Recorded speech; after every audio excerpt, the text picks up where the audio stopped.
Hello bachcho, let's read the question. The question says a crocodile has just eaten a lamb. A plover accommodatingly picks the crocodile's teeth. By this act, the plover in ecological terms is a option A decomposer, option B primary consumer, option B secondary consumer, option D tertiary consumer.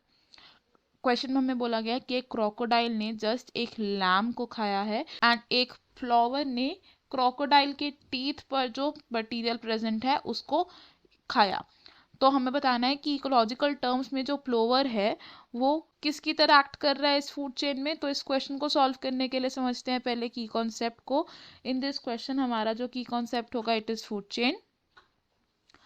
Food chain होता है एक pattern जिससे कि एक organism दूसरे organism को खाता है और इसके इंटर रिलेशनशिप को हम शो करते हैं in the form of a food chain. अब अगर हम बात करें इस फूड चेन की, जो फूड चेन में जो फर्स्ट ट्रॉफिक लेवल होता है, इस ट्रॉफिक लेवल पर प्रेजेंट होते हैं हमारे plants which are the producers. Then जो सेकेंड ट्रॉफिक लेवल होता है, सेकेंड ट्रॉफिक लेवल पर प्रेजेंट होते हैं वो ऑर्गेनिजम्स जो प्लांट पर फीड करते हैं विच इज द हर्बीवोर्स।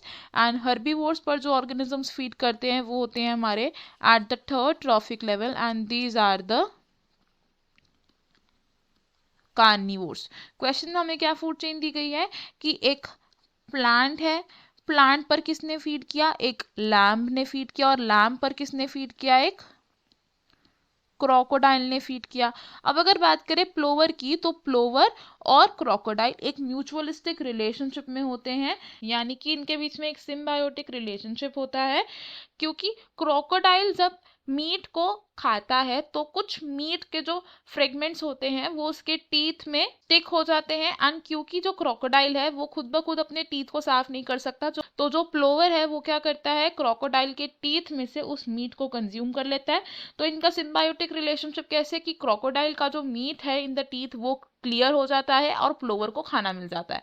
तो हम यहाँ से क्या बोल रहे हैं कि क्रोकोडाइल के टीथ पर जो लैम्ब मीट लगा हुआ है उस पर प्लोवर ने फीड किया। तो इकोलॉजिकली क्या हुआ कि लैम्ब पर ही प्लोवर ने भी फीड किया। अब इस फूड चेन में अगर हम देखें तो प्लांट्स क्या हैं हमारे, दीज आर द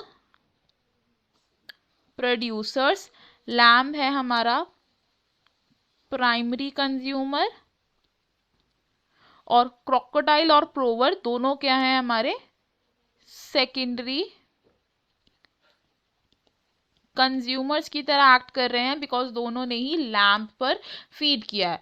तो हमारा जो करेक्ट आंसर है वो हो जाएगा ऑप्शन सी विच से secondary consumer. Option A wrong होगा बिकॉज डिकम्पोजर्स होते हैं वो ऑर्गेनिजम्स जो डेड ऑर्गेनिक मैटर कन्वर्ट करते हैं into inorganic substances and plover जो है वो डिकम्पोजर नहीं है।